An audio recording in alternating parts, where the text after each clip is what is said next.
Subscribe करें और bell दबाएं ताकि कोई खबर रह न जाए।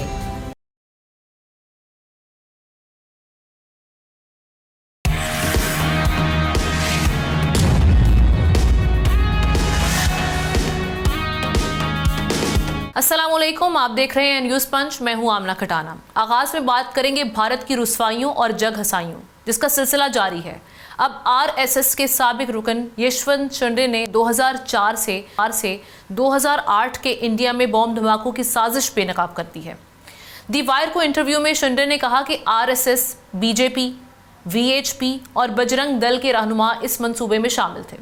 2000 के करीब अफराद को भारतीय फौज ने असलहा चलाने की तरबियत दी ताकि वो पाकिस्तान जाकर आम शहरियों पर हमले करें। दूसरी जानिब भारतीय एयर चीफ के दावे को चाइनीज थिंक टैंक ने भी मुज़हिका खेज करार दिया है। चाइना के साबिक दिफाई अताशी बयान को मुज़ाहिया, नाकाबिल यकीन और गैर मुअस्सर करार देते हुए उन्होंने कहा कि ये खुद फरेबी है। उधर हम देख रहे हैं कि न्यूयॉर्क टाइम्स के मुताबिक भारतीय वज़ीर आज़म मोदी की अमरीका और चाइना से ताल्लुकात बेहतर बनाने की कोशिशें स्टेल मेट का शिकार हो चुकी हैं, जो आलमी सतह पर भारत कमज़ोर पोजीशन की निशानी है। जबकि दूसरी जानिब 2 माह में अमरीका के 2 अहम दौरे, पाक अमरीका ताल्लुकात में बेहतरी और फील्ड मार्शल आसिम मुनीर के बढ़ते हुए असर रसूख के अकास हैं। ये तबसरा अमरीकी जरीदे ब्लूमबर्ग का है। फील्ड मार्शल ने अमरीकी chairman joint chief of staff general Dan Caine से मुलाकात में अस्करी ताउन के तसलसल पर एतमाद का इजहार किया, जबकि पाकिस्तानियों से वहां उन्होंने खिताब भी किया और एक बार फिर भारत की किसी भी जारहियत का मुंह तोड़ जवाब देने के हवाले से अपने अज़म का इजहार किया। अब जो सारी सिचुएशन बन चुकी है, इस पर हम डिस्कशन का आगाज़ करते हैं। हमें ज्वाइन कर हुमा बकाई साहिबा, इंटरनेशनल अफेयर्स एक्सपर्ट हैं। Thank you so much doctor साहिबा। आप समझती हैं जो सारी 2-3 दिनों में जो हैपनिंग्स हुई हैं, ख़ास तौर पे इसमें अगर देखा जाए तो इंडिया की जो पोजीशन जो हम देख रहे हैं वीकर होती चली जा रही है। इंडिया के अंदर से जो आवाज़ें उठ रही हैं, वहाँ से जो गवाहियाँ मिल रही हैं कि किस तरह ये प्लान करके मामला खुद करते हैं और उसके बाद सारा इल्ज़ाम या एलिगेशंस पाकिस्तान पर डालते हैं, और कश्मीर को ख़ास तौर पर बेस बनाकर हमेशा से पाकिस्तान पर चढ़ाई करने की कोशिश की गई है। ये दुनिया के सामने पाकिस्तान को जिस तरह से उन्होंने पोर्ट्रे करने की कोशिश की है। अब वक्त आ चुका है, चूँकि यूएस के साथ जो इंडिया के रप्चर हो चुके हैं रिलेशंस, उसके बाद आप समझती हैं कि अब यूएस का एक इन्फ्लुएंस है यूएन पर, तो अब यूएन जो है वो इंडिया को ख़ास तौर पर इस मामले पर प्रेशराइज भी करेगा कि कश्मीर के हवाले से बात की जाए, या कुछ इकदाम आपको होते हुए दिखाई दे रहे हैं आने वाले दिनों में? नहीं, मेरा नहीं ख्याल कि मुझे यूनाइटेड नेशन से इस तरह की कोई भी उम्मीद है कि वो कोई रिस्ट्रेनिंग एक्सरसाइज करेगा इंडिया के ऊपर, क्योंकि इस वक्त तो यूनाइटेड नेशंस की बका पर ही सवाल है और उसकी बिल्कुल वाज़े वजह उसका फेलियर है गजा में। और आपको पता है कि इंडिया जो है वो इंस्पायर होता है इजराइल के वॉर एक्ट से, मतलब वो इजरायली प्लेबुक को इस्तेमाल करना चाहता है साउथ एशियन पॉलिटिक्स में। और वहाँ क्योंकि आप देखते हैं कि यूनाइटेड नेशंस कुल्ली तौर पे नाकाम हुआ है, तो यूनाइटेड नेशंस का तो मैं किरदार नहीं देखती, लेकिन मेरा ख्याल है कि कुछ अहम डेवलपमेंट्स हैं जिन्हें हमें देखना चाहिए। और उसमें सबसे बड़ी और अच्छी डेवलपमेंट ये है कि इंडिया के अंदर से अब जो आवाज़ें उठ रही हैं और मोदी हुकूमत बौखला कर, परेशान होकर, समझिए लिटरली एक डैमेज कंट्रोल से भी वो आगे चली गई है। एक तकरीबन फ्रस्ट्रेशन का एलिमेंट है, और वो है राहुल गांधी और प्रियंका की आज उनको किसी एक रैली से गिरफ्तार किया गया है, क्योंकि कल उन्होंने मोदी हुकूमत की इलेक्शंस में रिगिंग को बिल्कुल वाज़े तौर पर नंबर्स के साथ एक्सपोज किया है। और इससे पहले भी जाहिर है कि जो 4 रोज़ा जंग थी पाकिस्तान में, उस हवाले से भी बहुत सीरियस सवाल उनके ऑपोजिशन, उनके पॉलिटिकल लीडर्स उठा रहे हैं, और उनकी इस बात को अब पजीराई मिल रही है। मैं एक और बात आपसे गुजारिश करूं, अभी जो आप स्टेटमेंट का जिक्र कर रही थी उनके एयरफोर्स चीफ का, आप सोचिए कि वो एयरफोर्स चीफ के लिए कितनी शर्मिंदगी की बात है कि एक पॉलिटिकल हुकूमत एक प्रोफेशनल को खड़ा करके इस तरह के झूठ बुलवा रही है, जिससे उससे पूरे दुनिया में उसकी जगह साई हो गई, और वो भी 3 माह के बाद। तो ये क्या है? ये बौखलाहट है, ये गड़बड़ाहट है, ये एक ऐसा डैमेज कंट्रोल है जो इंडिया को मजीद डैमेज कर रहा है। And I don't think it's India, I think ये मोदी हुकूमत है और उसका एक्सपोजर है, 360 डिग्री एक्सपोजर है। अमेरिका के सामने एक्सपोज हुआ, दुनिया के सामने एक्सपोज हुआ। हम तो कब से कह ही रहे थे कि ये मसाइल है, और अब उसके अपने लोग जो हैं वो सीरियस सवाल उठा रहे हैं। और जो इस जमहूरियत का वो प्रचार करते थे, उस जमहूरियत की भी कलई खुल गई, क्योंकि राहुल गांधी बिल्कुल वाज़े तौर पे कह रहे हैं कि इलेक्शंस हैव बीन फ्लॉड। फिर आपने जिस वाक़े का जिक्र किया, उसकी एक टर्म अब यूज़ होने लगी है इंडिया के लिए, it is violence for votes. यानी मोदी हुकूमत तशद्दुद करवाते हैं, स्टेट स्पॉन्सर्ड टेररिज्म करवाते हैं, और उसकी फिंगर पॉइंटिंग पाकिस्तान पर कर कर, ब्लेम गेम खेल कर वोट्स का हसूल, ये उनकी स्ट्रैटेजी है, ये इनकी इलेक्टोरल स्ट्रैटेजी है। तो I think the Modi government stands exposed, और इंडिया मोदी से बहुत बड़ा है। तो अब इंडिया को ये सोचना है कि should they get rid of this government, because ये तो इंडिया के समझिए पाँव की जंजीर बन गई है ये हुकूमत। इंटरनेशनल ह्यूमिलेशन, इकोनॉमिक फ्रंट पे ह्यूमिलेशन, नैरेटिव डिफीट, फौज के लिए ह्यूमिलेशन। तो I think India needs to move on. And so अब आप समझती हैं कि अब इंडिया टेबल टॉक पर आएगा इस तरह से, जो अब मामला सिफारती सतह पर ग्लोबली इंडिया जिस तरह से हम देख रहे हैं तन्हा हो चुका है, उसके बाद उसके पास कोई रास्ता नहीं है मुज़ाकरात की टेबल के अलावा पाकिस्तान के साथ बैठ के सीरियस टॉक के लिए। देखिए, पाकिस्तान से पहले इंडिया को और बहुत सारे फ्रंट्स हैं जो उसकी माशी बका के साथ जुड़ी। फॉर एग्जांपल, जो टेरिफ्स लगे हैं ट्रंप एडमिनिस्ट्रेशन की तरफ से, और कहा है कि जब तक ये इशू रिजॉल्व नहीं होता हम आगे नहीं ले जाएंगे। और वो इशू क्या है?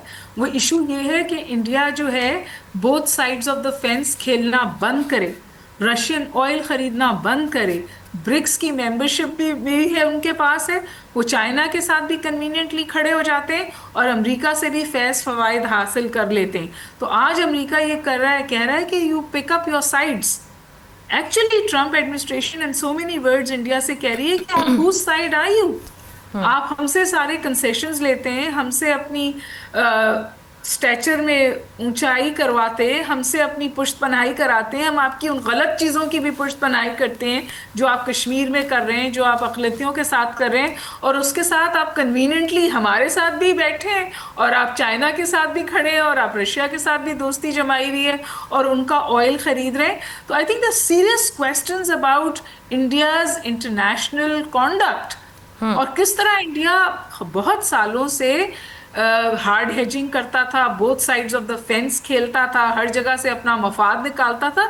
आज इन चीज़ों पर सवाल उठ रहा है, इंडिया एक्सपोज हुआ है और इंडिया को जवाब देना। और सबसे बिल्कुल मोदी साहब को अपनी पॉलिसीज को रिव्यू करने की जरूरत है। Thank you so much doctor Huma Bukhari साहिबा, हमारा बड़ा अहम तजिया पेश किया। इसी मामले पर बात करने के लिए ब्रिगेडियर रिटायर्ड मसूद अहमद खान साहब, सीनियर डिफेंस एनालिस्ट, हमें ज्वाइन कर चुके हैं। Thank you so much brigadier साहब।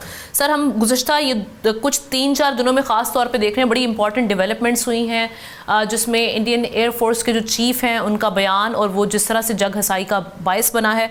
उसके बाद हम देख रहे हैं कि हमारे army chief field marshal general Asim Munir साहब ने अमेरिका में खिताब किया पाकिस्तानियों से, और एक बार फिर भारत की किसी भी किस्म की जो मुहिम जोई है उसका मुंह तोड़ जवाब के हवाले से बात की है। अब जो सारी सिचुएशन में, जहां पर न्यूयॉर्क टाइम्स आज ये रिपोर्ट कर रहा है कि Indian prime minister Narendra Modi's effort to engage with the US and China have reached a stalemate, limitation उनकी जो हम देख रहे हैं कि India's power on the global stage, उसके हवाले से न्यूयॉर्क टाइम्स जब ये बात कर रहा है कि इंडिया तनहा हो चुका है और पूरी कोशिश की जा रही है यूएस या चाइना की जानिब जाने की, लेकिन एक स्टेलमेट का शिकार है। इस सारे सिचुएशन में हमारे आर्मी चीफ का ये जो बयान है फील्ड मार्शल का, मुहिम जोई, क्या इंडिया इस पोजीशन में है कि वो दोबारा कोई मिस एडवेंचर करे जब उनका नैरेटिव पहले वाला नहीं बिखरा? इंडिया के अंदर से जो आवाज़ें उठ रही हैं, यशवंत शुंडे का जो बयान आज का, कि किस तरह से ये पहले भी इस तरह के पैनिक क्रिएट करते हैं, खुद से अटैक प्लान करते हैं और उसके बाद इल्ज़ाम पाकिस्तान पर ठहरा देते हैं। इंडिया इस पोजीशन में है अब? देखिए, दुश्मन को कभी अंडर एस्टिमेट नहीं करना चाहिए। देयरफॉर अपने हमें गॉड्स तमाम वो प्रिकॉशंस हमें लेनी चाहिए और देखें कि एक मैसेजिंग उसमें है अगर ऐसा कुछ करते हैं, और देखें कि अभी जो झटका उनको लगा है, जिस तरीके से ह्यूमिलिएशन हुई है, और अभी देखें उससे रिकवरी इनकी हो नहीं, अभी तक हुई नहीं है।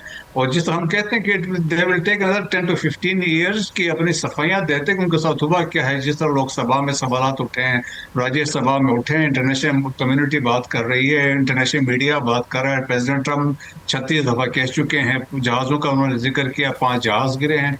सो एक फ्रस्ट्रेशन है, दैट्स वाई देखें कि वो बेंगलुरु में जाके व्यूज से एयर चीफ अमरप्रीत सिंह साहब को कहा कि आप ये स्टेटमेंट दें ताकि थोड़े से कुछ एक्टिविटी करें, लेकिन उसमें भी एम्बेरसमेंट है कि क्योंकि मिनिस्ट्री ऑफ डिफेंस ने उसके फौरन बाद जो एक स्टेटमेंट इश्यू की उसमें इनका जिक्र ही नहीं है। उन्होंने बाकी बात बताई कि उन्होंने एयर चीफ ने वहां पे क्या बात की, लेकिन जहाजों को वहां पे मेंशन नहीं है। सो एट प्रेजेंट इनकी कोई कैपेबिलिटी नहीं है। The only Singh field marshal ने कहा है कि पाकिस्तान, उन्होंने कई दफा ये बात की है, पाकिस्तान के खिलाफ अगर रवायती जंग होती है या गैर रवायती जंग होती है, पाकिस्तान का जवाब तेज होगा और दर्दनाक होगा। सो वो एक वाज़ेह मैसेज है। और फिर देखें कि हमने मार्के हक में या बुनियाद मखसूस में हमने अपने कोई, आप समझ लें 5% 10% अपनी कैपेबिलिटी शो की है, और वो भी देखें हमने अपने तो मैन वेपन सिस्टम पर नहीं गए हैं, आर्सनल जो हमारे मिसाइल से उस पर हम नहीं गए हैं। तो लेकिन दुनिया में मान गई है, देखें हमने conventionally we have prevailed over India, that's why President Trump ने हाइफिनेट किया है। और इसके बाद एक पीयर जियोपॉलिटिकल जो हम एक कंपिटिटर के तौर पे दुनिया मानती है। सो पाकिस्तान की रेलेवेंस बढ़ गई है, पाकिस्तान की क्रेडिबिलिटी बढ़ गई है। और आप देखें फील्ड मार्शल का अमेरिका का दौरा जो है 1.5 महीने में दूसरी दफा वो वहां पे गए हैं। So that is the Pakistan की इंपॉर्टेंस है। Pakistan has emerged as a geopolitical player in the region.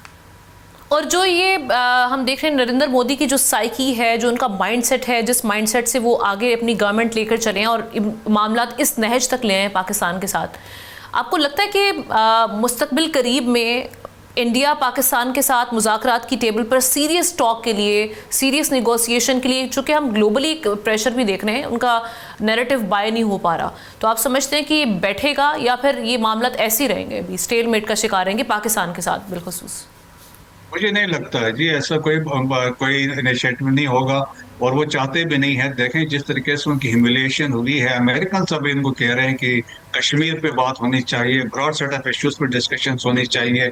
तो मेरे ख्याल में बायलैटरल्स वाला जो उनका उस पर वहां पे दचका लगा है, सिंस अमेरिकन आए हैं, सीज फायर उन्होंने करवाया है, तो इसलिए देखें कि वहां पे एक्नॉलेजमेंट वो इसलिए नहीं कर रहे हैं कि वो जो कंसेप्ट था बायलैटरल इश्यूज से हम bilaterally we can resolve the issues, तो वो नहीं है। सो नियर फ्यूचर में as long as BJP RSS led government is in power, तो मेरे ख्याल में नहीं होगा, और पॉसिबिलिटी नियर फ्यूचर में कोई चांस नहीं है। इवन गवर्नमेंट चेंज भी होती है, अगर मोदी साहब रिप्लेस भी होते हैं, लेकिन जो एजेंडा है, जो इनकी सोच है, वो कभी खत्म नहीं हो सकती। और 31 अगस्त को भारतीय प्राइम मिनिस्टर चाइना भी जा रहे हैं दौरे पर, वहाँ से कुछ बर्फ पिघलेगी या वहाँ से भी यही मैसेज आएगा कि आप बैठे पाकिस्तान के साथ इस मामले पर बात करें, और जो चाइना के साथ जिन हिस्सों पर एक हम देख रहे हैं क्लैश पाया जा रहा है, उन पर भी बातचीत के हवाले से आप कुछ समझ रहे हैं? चाइनीज के बड़े क्लैरिटी है, चाइनीज बिल्कुल ब्लंट होते हैं जब वो बात करते हैं। उन्होंने ये कहा, देखें एक पर डैम ये बना रहे हैं, उसमें कोई कंप्रोमाइज करने को तैयार नहीं है। लाइन ऑफ एक्चुअल कंट्रोल में गलवान में 2500 स्क्वायर किलोमीटर का एरिया कैप्चर किया हुआ है, उसमें कोई कंप्रोमाइज नहीं होगा। लेकिन मोस्ट सीरियस इशू जो चाइना के लिए हो वो दलाई लामा है, जो इंडिया उसको जिस तरीके से प्रोजेक्ट कर रहा है, उसके एक नया वो उन्होंने जानशीन मुकर्रर करना है, उसमें इंडियन इन्वॉल्वमेंट है, तो उस पर चाइना कंप्रोमाइज नहीं करेगा। बाकी इनके आपस में ट्रेड $190 बिलियन की बड़ी मैसिव ट्रेड है, उस पर ये बातचीत हो सकती है जब, लेकिन तिब्बत पे, अरुणाचल प्रदेश पे जब कोई बातचीत आती है या दलाई लामा पे आती है, कोई नहीं होगा। द ओनली थिंग जो इम्पोर्टेंट है वो सिग्नलिंग करना चाहते हैं यूनाइटेड स्टेट्स को कि हम इधर जा रहे हैं। दैट्स वाई ये ड्रामे किस्म के वो एक्टिविटी ये कर रहे हैं, बट अदरवाइज दे उनके पास कुछ अभी नहीं रहा है। डिप्लोमेटिकली इंडिया आइसोलेट हो गया। और लेकिन यूएस बड़ा क्लियर पैगाम दे चुका है, 2 महीने में फील्ड मार्शल आसिम मुनीर साहब के साथ जो उनका विजिट रहा है अमेरिका की जानिब, और वहाँ पे जो मुलाकात इनविटेशन जो है वो हम देख रहे हैं बड़ा खटक रहा है इंडिया को। शायद इसी वजह से हम देख रहे हैं कि जो एक पोस्चरिंग की करने की कोशिश की जा रही है, वो चाहे रशिया की जानिब जाने की कोशिश की जा रही हो या फिर चाइना की जानिब। एग्जैक्टली बिल्कुल इसी तरीके से है। देखें कि मैसेज बहुत उनको देना चाहते हैं। रशिया का S-400 का भी रिसेंटली उन्होंने नाम दिया है, और वो बता रहे हैं कि F-16 जो ड्रामाबाजी कर रहे हैं, अमेरिकन को मैसेज दे रहे हैं S-400 हमने यूज किया, तो एक इसमें उधर भी मैसेजिंग है। लेकिन ये है, देखें कि रशिया चाइना जो है, अभी जिस तरह की यहाँ पे इंटरेस्ट की गेम है, हर मुल्क अपनी इंटरेस्ट की गेम करना चाहता है, लेकिन रेलेवेंस जो है देखिए इंडिया के सामने अब बिल्कुल अमेरिकन जो है बिल्कुल खड़े हो गए हैं सामने। और जिस तरीके से अभी तो उन्होंने ये भी कहा है प्रेसिडेंट ट्रम्प ने, अभी जो फार्मास्यूटिकल जो इंडस्ट्रीज हैं या सेमी कंडक्टर्स है, उन्होंने कहा मैं इस पर 250% टच टैक्स लगाऊंगा इंडिया के उसमें, क्योंकि उसमें जो मैक्सिमम जो एक्सपोर्ट इंडिया से आ रही हैं, ये दो चीजें भी हैं। सो इंडिया के लिए बहुत मुश्किलात है, मोदी साहब के लिए बहुत मुश्किलात है। और जिस तरह आज के डेवलपमेंट्स है, जिस तरह आप देखें कि राजीव गांधी, जो राहुल गांधी पकड़ा गया, अरेस्ट हुआ है, उसकी बहन प्रियंका गांधी अरेस्ट हुई है, और वहां पे ये भी साबित हुआ है कि इलेक्शन जो पिछले थे वो रिग्ड हुए थे, और बाय डिजाइन उनको इलेक्शन बिल्कुल, दिन ब दिन कमीशन हम मिला देख रहे हैं कि हुआ। वहाँ पे फ्रस्ट्रेशन बढ़ती चली जा रही है। Thank you so much brigadier retired Masood Ahmed Khan sahab, हम आपका शुक्रिया अदा करते हैं। ब्रेक की जाने बढ़ते हैं, ब्रेक के बाद वापस आएंगे, दीगर अहम स्टोरीज उनको डिस्कस करेंगे।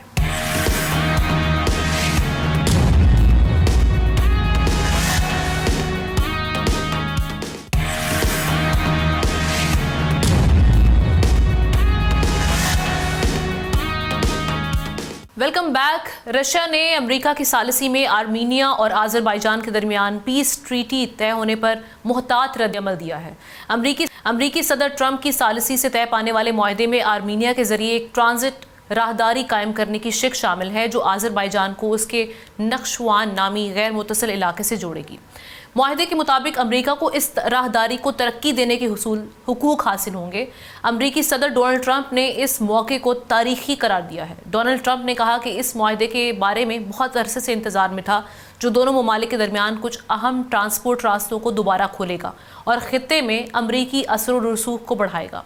जबकि ईरान ने ट्रंप रूट नामी इस मंसूबे को अपनी सरहदी सलामती के लिए खतरा करार देकर मुस्तरद कर दिया है। इस मुआहदे पर ईरान के खदशात किस हद तक दुरुस्त हैं और इसका बैकग्राउंड क्या है, जो दोनों ममालिक का हम देख रहे हैं कि इनके दरमियान क्लैश क्या था, क्या मामलात होंगे, क्या असरात होंगे इस मुआहदे के, इसी पर बात करते हैं। डॉक्टर जमील अहमद खान साहब, फॉर्मर एम्बेसडर, हमें ज्वाइन कर चुके हैं। Thank you so much doctor साहब।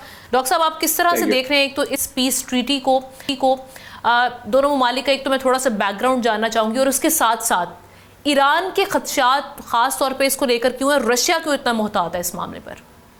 जी, रशिया तो इसको अपोज कर सकता था स्ट्रेट वे, लेकिन मुहतात इसलिए है कि रशिया बहुत करीब है अपने अहदाफ को फाइनलाइज करने में, यानी अपने अहदाफ को यूक्रेन में हासिल करने के लिए, और उस सिलसिले में ज़ाहिर है अमेरिका मावनत कर रहा है या अमेरिका फैसिलिटेशन कर रहा है उस मामले में, और अमेरिका भी इंटरेस्ट है कि यूक्रेन और रशिया की जंग खत्म हो जाए। तो उस पर थोड़ा सा मैं बाद में दोबारा तबसरा कर देता हूँ, लेकिन इसकी अहमियत क्या है, ये 43 किलोमीटर का तकरीबन ये टुकड़ा है जो कि कनेक्ट करता है काफ़ी मादनियात से मालामाल और कुदरती वसाइल से मालामाल इलाकों को, और उसकी रसद पहुंचाता है यूरोप तक टर्की के जरिए। और वैसे तो आर्मेनिया लैंड लॉक कंट्री है, लेकिन उसकी है कनेक्टिविटी टर्की के जरिए और जॉर्जिया के जरिए यूरोपियन कंट्रीज के लिए। तो वो एनर्जी जो यहाँ से हासिल होगी उसको दुनिया में बड़ी आसानी पहुंचाया जा सकता है। अगर इसको तजारती लिहाज से देखा जाए तो ज़ाहिर है ये एक विन विन गेम है, और अज़रबाईजान को भी इसीलिए उसने इस पे राजी हुआ है, अज़रबाईजान और साथ में आर्मेनिया भी। और इस वक्त क्योंकि ट्रंप के इसका दूसरा जाविया, ऐसे कई जाविये हैं, इसका दूसरा जाविया ये है कि ट्रंप इस वक्त दुनिया में अपने आप को मनवाना चाहते हैं, और काफ़ी हद तक मनवा भी चुके हैं कि वो अमन के दाई हैं और वो हर जगह मुख्तलिफ डिस्प्यूट्स को ख़त्म करवा रहे हैं। जैसा कि उन्होंने रवांडा और कांगो के डिस्प्यूट को ख़त्म कराया जो एक अरसा दराज से चल रहा था, इसी तरीके से आर्मेनिया और अज़रबाईजान का भी डिस्प्यूट उन्होंने तय करा दिया। और दोनों सदूर जो लड़ रहे थे 2022 में, दोनों ममालिक वो एक दूसरे से हाथ मिला के, और दोनों कहते हैं कि हम नोबेल प्राइज़ के लिए हम भी इसमें तायद और सपोर्ट करेंगे इसकी और रिकमेंड करेंगे।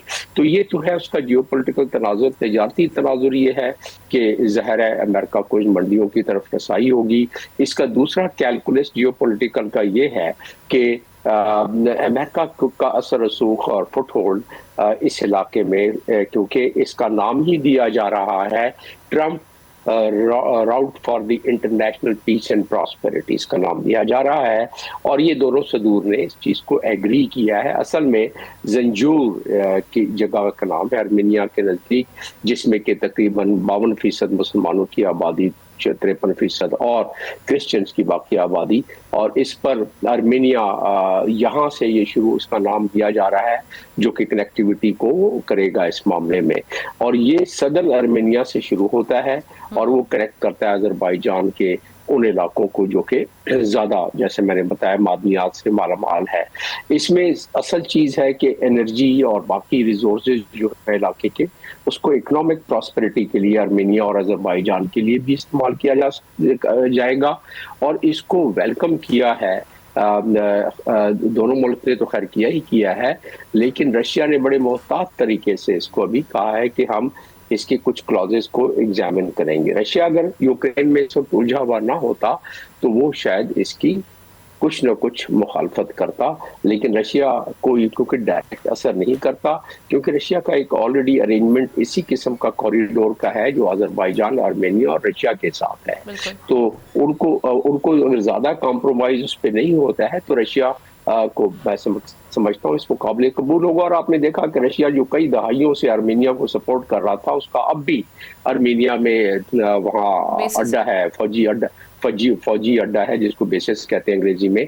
तो वो उसके बावजूद उन्होंने इस जंग में आर्मेनिया का साथ नहीं दिया, जिससे आर्मेनिया कुछ खफा भी था।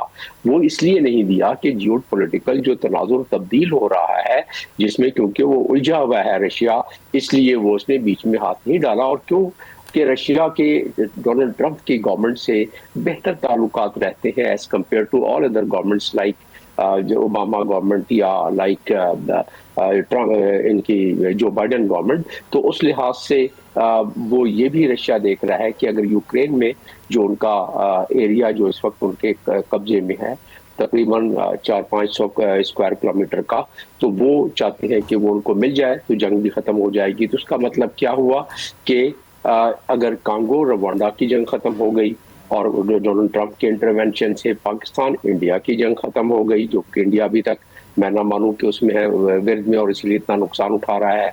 और उसके साथ साथ अगर अजरबैजान, जो कि बहुत कदीमी एक राइवलरी थी अजरबैजान और इसकी आर्मेनिया की, वो खत्म हो जाता है, तो फिर आखिरी यूक्रेन का, जिसका डोनाल्ड ट्रंप ने पहले ही कहा था कि मेरे आने के फौरन बाद ही खत्म हो जाएगा, तो ऐसी सूरत में तो फिर वो दुनिया में शायद ही कोई ऐसा लीडर इस वक्त हमें उफक पे नजर आता है। या ईरान के जो सुप्रीम लीडर हैं आयतुल्लाह खामनाई, उन्होंने कहा कि जनूबी कफकाज की जो सलामती है उसको खतरा लाहक हो जाता है अगर ये जो राउट जो जिसकी आप बात करें राहदारी के हवाले से, और वो कह रहे हैं कि ये खित्ता ट्रंप के किराए के फौजियों का कब्रिस्तान बन जाएगा।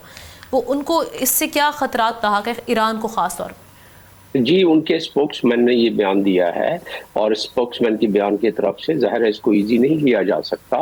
ईरान ने जाहिर किया है कि ये हम इसकी मुखालफत करते हैं। मेरा अपना इसमें तज्जिया ये है और इसमें एक मंतक ये बनती है कि अगर रशिया को कोई एतराज़ नहीं होगा और चाइना को कोई एतराज़ नहीं होगा और ईरान फिर उससे फिर मैं समझता हूँ कि अपने इस सख्त गीर मामले से और स्टैंड से वो थोड़ा पीछे हट जाएगा, क्योंकि ऑफिशियल बयान तो वैसे तो स्पोक्स पर्सन का ऑफिशियल बयान भी कहा जा सकता है, लेकिन ये है कि ये क्योंकि सुप्रीम लीडर का खुद अपने तरफ से बयान नहीं आया, लिहाजा आगे चल के मैं समझता हूँ कि ये मध्यम हो जाएगा। पाकिस्तान जैसे मुल्क के लिए इसमें फ़ायदा है, कनेक्टिविटी ज़्यादा बढ़ जाती है। ईरान क्योंकि ज्वाइन करना चाहता है CPEC को, और ईरान अल्टीमेटली CPEC को तो ज्वाइन कर ही लेगा और कर लिया है एक हद तक, क्योंकि चाइना का 400 बिलियन का वहाँ इन्वेस्टमेंट अगले 10 सालों में और पाकिस्तान में तो है ही है। और फिर अगर वो उससे कनेक्ट हो जाता है आर्मेनिया से, तो ये चाइना को इस मामले में कनेक्टिविटी में BRI में उसको फ़ायदा होगा।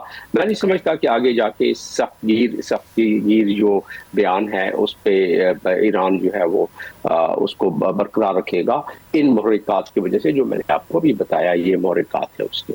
जी thank you so much doctor Jameel Ahmed Khan साहब, बड़ा अहम तज्जिया आपने इस मामले पर पेश किया। Moving on to our next story which is about Afghan transit trade के हवाले से हम देख रहे हैं कि इसकी आड़ में स्मगलिंग के खिलाफ ठोस इक़दाम के नतीजे में गुज़श्ता 2 माली साल के दौरान अफ़गानिस्तान की पाकिस्तान को इम्पोर्ट में नुमायाँ कमी हुई है, जिस पर पाक अफ़गान मुश्तरका चैम्बर ने ट्रांजिट ट्रेड पॉलिसी का दोबारा जायज़ा लेने का मुतालबा किया है। हुकूमती इक़दाम से क्या हुआ और चैम्बर का मुतालबा किस हद तक दुरुस्त है, क्या इसके इम्पैक्ट हैं, इसी पर बात करते हैं। ज़ाहिर शाह शिराज़ी साहब सीनियर एनालिस्ट हमारे साथ मौजूद हैं। Thank you so much Shah साहब। अभी हम देख रहे हैं कि इस पर जो चैम्बर ऑफ कॉमर्स हैं उनके वाइस प्रेसिडेंट हैं सीनियर ज़ियाउल हक सरहदी साहब, उनका जो कंसर्न आ रहा है ट्रांजिट ट्रेड के हवाले से इंपोर्ट में जो नुमायाँ कमी है, वो कह रहे हैं कि बाकी मामला अपनी जगह हुकूमती सतह पर, लेकिन इसको भी देखने की ज़रूरत है। आप समझते हैं कि वाकई इससे बहुत ज़्यादा नुकसान पाकिस्तान को उठाना पड़ रहा है और इसके असरात क्या हो सकते हैं?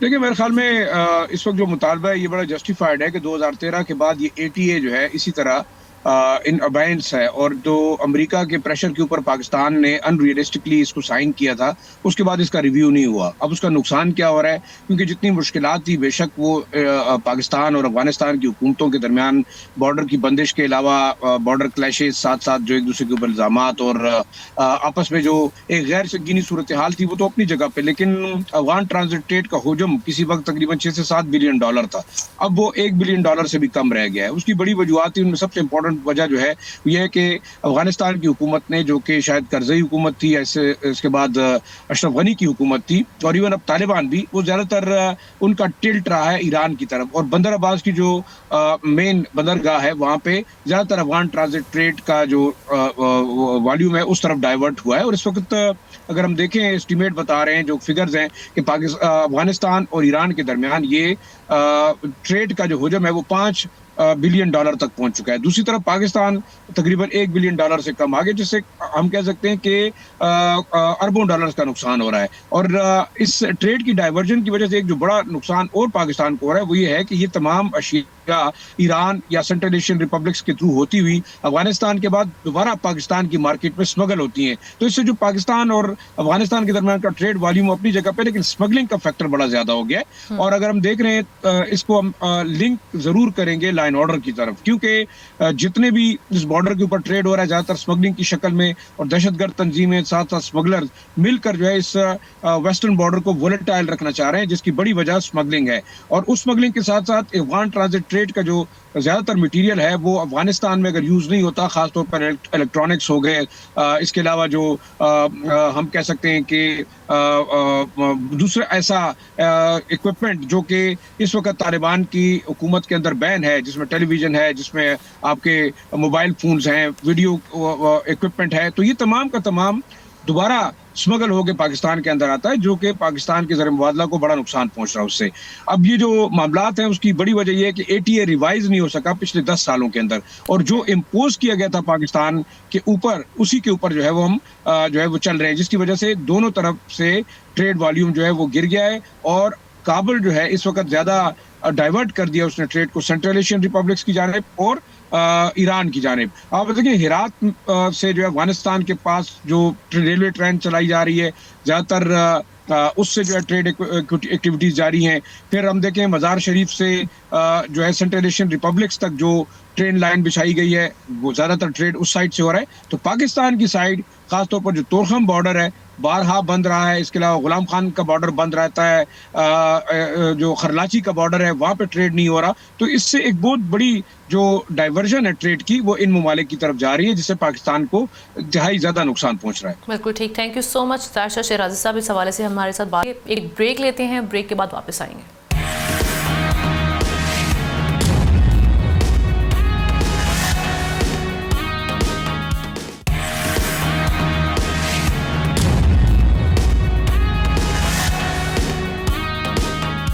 वेलकम बैक नाज़रीन। कुछ बात करते हैं शहर कायद कराची में एक बार फिर कातिल डंपर ने बहन भाई को कुचल डाला। हादसे में जाँ बहक महानूर की अगले महीने शादी थी। ये सोचकर ही रूह कांप जाती है कि घर वालों पर कैसी कयामत टूटी होगी जब शादी के सुर्ख जोड़े की बजाय महानूर की खून में डूबी सुर्ख लाश घर पहुंची होगी। वो घर जहां शादी के नगमे गूंज रहे थे, अब वहां सफ़े मातम बिछी है, आहो बुका है। महानूर और उसका भाई जाँ बहक हुए हैं तो वालिद शदीद ज़ख्मी हैं।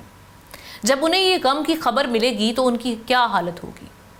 लेकिन कातिल डंपर के हाथों कत्ल का ये पहला वाकया नहीं है। कभी मियाँ बीवी, कभी मासूम बच्चे डंपर गर्दी का निशाना बनते हैं। शहर कायद में रवां साल मुख्तलिफ हादसात में 550 अफराद जान से गए, जिनमें 427 मर्द, 52 खवातीन और 21 बच्चे शामिल हैं। वाटर टैंकर से 44 और डंपर से 22 अफराद की जान गई। सबसे ज़्यादा 62 अफराद ट्रकों तले कुचले गए। राशिद मिन्हास रोड पर हादसे के बाद मुश्तिल अफराद ने 7 डंपर्स जला डाले, जिसके खिलाफ डंपर्स ड्राइवर्स एसोसिएशन ने एहतजाज करते हुए सुपर हाईवे सोहराब गोट पर एहतजाज किया। पुलिस ने डंपर्स जलाने के इल्ज़ाम में 10 अफराद को हिरासत में ले लिया। हुकूमत से मुज़ाकरात के बाद ये एहतजाज तो ख़त्म हो गया है, मगर सवाल यह है कि कराची के अवाम का इन डंपर्स, कातिल डंपर से किस तरह से छुटकारा मुमकिन है, कौन बचाएगा, कब मुस्तकिल हल निकलेगा, और अभी जो सारी ये जो वाक़या और जो हादसा हुआ है इस हवाले से क्या रिपोर्ट सामने आ रही हैं, इसी पर बात करने के लिए खुरम गुलजार हमारे रिपोर्टर हमारे साथ मौजूद हैं। उनसे हुकूमती मौक़िफ़ भी जानते हैं, डंपर्स एसोसिएशन का इस हवाले से अभी क्या मौक़िफ़ है और इस हवाले से जो रिपोर्ट आई है इस हादसे की वो क्या कहती है। खुरम बताइए।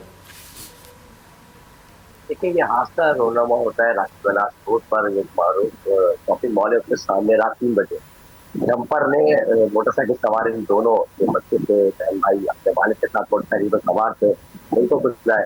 फौरी तौर पे ये हादसे के बाद जो हुआ उनके सामने था कि 7 डंपर जो है वो नजर आतिश किए गए। डंपर एसोसिएशन के लियाकत मैसेज जब मौके पर पहुंचे तो सबसे पहले ये दावा करते हैं कि ये हादसा डंपर से नहीं हुआ है, वाटर टैंकर से हुआ है। मुसलसल वही फिक्स करते रहे। जब कल बोर्ड टीवी फुटेज दिखाई है तो उसमें वादे देखा गया कि डंपर ही था जिसने मोटरसाइकिल सवार को कुचला, इस खानदान को कुचल डाला। ये दावा सबसे पहले जो डंपर माफिया का था वो गलत ही निकला कि वाटर टैंकर ने मारा था। ये हादसा वाटर डंपर से ही हुआ और डंपर ही इस सारे वाक़े में नजर आते हुए पुलिस ने फौरी तौर पे, क्योंकि इन्होंने धरना दिया, धमकी दे दी थी कि ये शहर बंद आप कह रहे हैं वाटर टैंकर से हुआ है, ये डंपर से नहीं हुआ?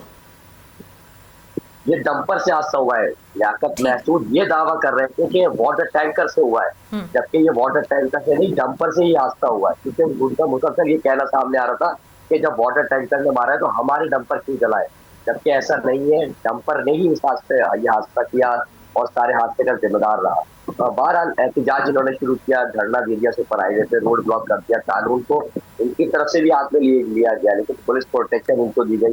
गाड़ियों पथराव के मुताबिक गाड़ियों के शीशे तोड़े, मोटरसाइकिल सवारों को पत्थर मारे गए। पुलिस की जानिब से मुज़ाकरात किए गए कि भाई उनका कहना यह था कि दहशतगर्दी के तहत मुकदमा जो है वो दर्ज किया जाए जिन लोगों ने डंपर जलाए। पुलिस ने 2 मुकदमा दर्ज कर लिए और 18 से ज्यादा अफराद, ये वो अफराद हैं जो होटलों पर बैठे हुए थे, गली मोहल्लों में बैठे हुए थे। इन 2 रोज की जो रातें गुजरी है, इन रातों में पुलिस ने ताबड़तोड़ छापे मारे, फाटल दिए हैं। अच्छा, यानी जो लोग एहतजाज कर रहे हैं इन डंपर्स के खिलाफ, जिनके अपने जान से चले जाते हैं इन हादसात में, उन्हीं के खिलाफ दहशतगर्दी के तहत मुकदमा पुलिस की जानिब से दर्ज किए गए हैं।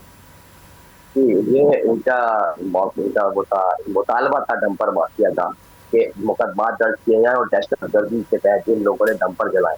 पर नामालूम अफराद थे, कौन थे, कहाँ से आए थे, किसने जलाया, किसी को नहीं पता। लेकिन जो फटल एरिया जिस जगह ये हादसा हुआ उसके अतराफ के जो इलाके हैं वहाँ जो होटल है, पुलिस ने वहाँ पे ताबड़तोड़ गोली से छापे मारे और 18 से ज्यादा जो है वो लड़के जो कि चाय के होटल पे बैठे हुए थे। अब जो इंतजामिया एक चीज हम देख रहे हैं कि सुबह से ये कोशिश प्रूव करने की कोशिश की जा रही है, इसमें कितने हकायक हैं, कितने दुरुस्त है, ये आप भी बताएंगे और हमारे नाज़रीन को इस हवाले से बताइए कि वो जो एक फुटेज दिखाई जा रही है इसमें कहा जा रहा है कि जो बाइकर है उसकी गलती थी, वो स्लिप हो चुकी थी, बाइक पहले से स्लिप हुई थी और वो आगे आ गई थी। उन्होंने कहा जी शायद बारिश थी हल्की फुल्की जिसकी वजह से ये मामला सारे हुए और इस तरह से हादसा हुआ। क्या ऐसा ही है? देखिए, ट्रैफिक पुलिस की जो टीम है, टीम है, उन्होंने ये रिपोर्ट तैयार की, इब्तदाई रिपोर्ट इसको कहा जा रहा है। इसमें उन्होंने ये कहा है कि रात जब 3 बजे ये हादसा हुआ है तो उस वक्त हल्की फुहार पड़ रही थी, रोड पे फिसलन होने की वजह से मोटरसाइकिल स्लिप हुई है। पहले वो जो बच्ची पीछे बैठी हुई थी मानूर, वो गिरी है, उसके बाद मोटरसाइकिल का बैलेंस आउट हुआ है और फिर मोटरसाइकिल सड़क पे गिरी है। लेकिन दोनों के बारे में ये बताया गया है रिपोर्ट के अंदर कि मोटरसाइकिल भी तेज रफ्तारी से जा रही थी, इसी तरह डंपर भी तेजी से वहां से गुजर रहा था।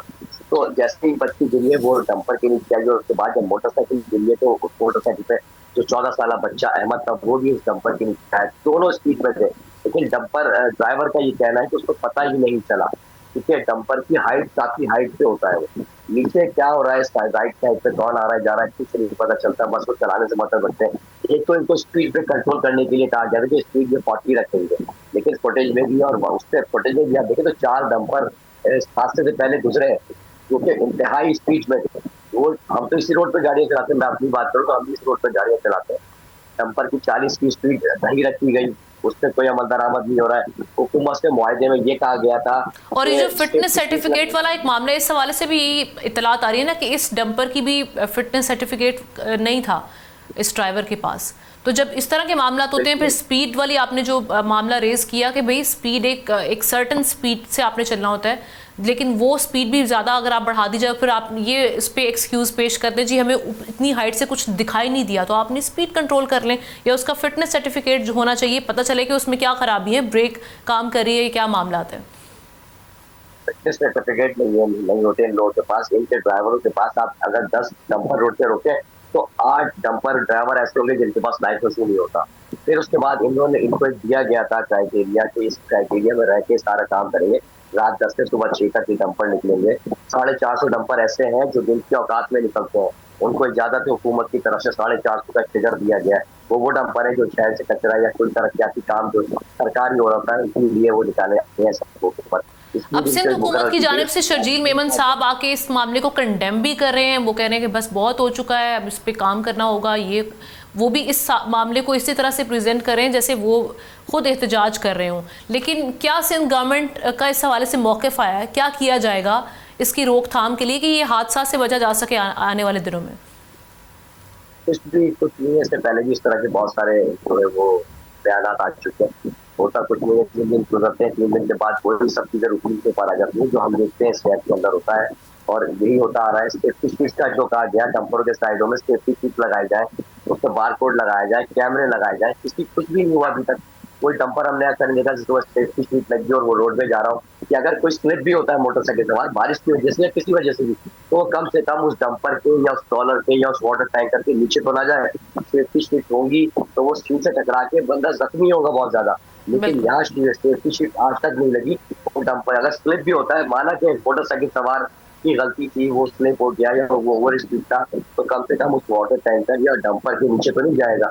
लेकिन इस तरह का कुछ नहीं हुआ। इस बात को भी 6 माह से ज्यादा अर्सा गुजर चुका है, कोई बार कोड नहीं है, कोई कैमरे नहीं है, कोई सेफ्टी शीट नहीं लगाई गई। डंपर उसी तरह सड़कों पर दौड़ रहा है, उसी तरह ओवर स्पीडिंग हम देख रहे हैं, उसी तरह से हादसा हो रहा है। रमजान साल में 550 लोग मर गए, 71 बच्चे मरे, 52 खवातीन मर गई इसके अंदर। ये सब हादसा, अगर हैवी ट्रैफिक की बात करें तो हैवी ट्रैफिक से 165 अफराद मारे गए, सिर्फ हैवी ट्रैफिक से।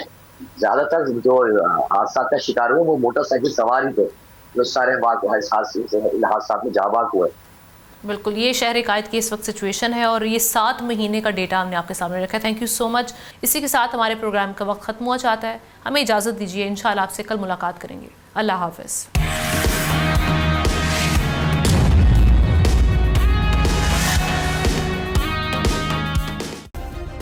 सब्सक्राइब करें और बेल दबाएं ताकि कोई खबर रह न जाए।